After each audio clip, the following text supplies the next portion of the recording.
уәде бергеніміздей кітапхана жобасының алғашқы саны.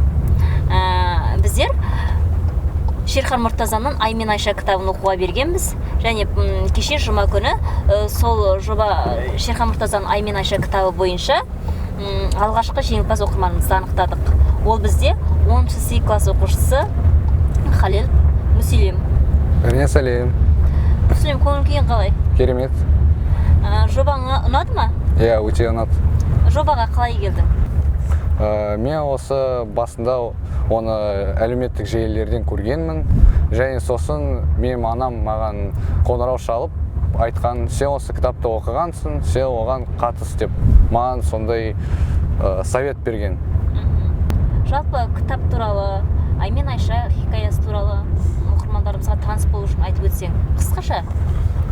Вот Шерхан Муртаза, он написал 17 романов, и это, можно сказать, самое объемное количество романов, написанное в казахской литературе. И если бы не Айша, возможно, Шерхан Муртаза не стал бы таким, каким он был.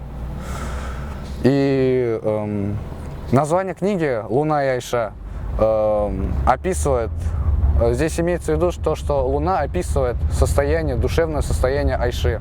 То есть, например, когда Луна закрыта облаками, все темно, это означает то, что у Айши плохое настроение.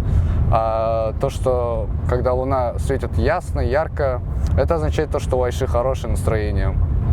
Они прошли через многие трудности, но Айша никогда не сдавалась и учила не сдаваться своих детей. На их пути встречалось множество неблагоприятных героев, как Тазбет, это бригадир. Он ненавидел весь, так сказать, род Барсхана, Айши и всех, кто с ними был вместе, и называл их врагами народа. Из-за бригадира Тазбета Айше с ее 3 детьми пришлось переехать. Они пережили немало трудностей за весь свой путь. Но в итоге война закончилась и пришли хорошие времена. Но я не буду рассказывать до конца, ведь читателям станет неинтересно. Я всем советую прочитать эту книгу. Для меня она высшая в казахской литературе. Мүсілем, осы Ай мен Айшаны оқу барысында өзіңе қандай әсер алдың? Саған қалай әсер етті? Не берді? Когда я читал книгу, я чувствовал на себе пережитую боль, страдания главных героев. И также, что надо быть экономным, надо учиться экономить, надо довольствоваться тому, что у тебя есть. Сейчас дети не радуются тому, что они имеют.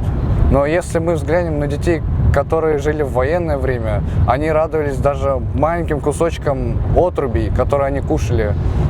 И это было для них очень вкусно.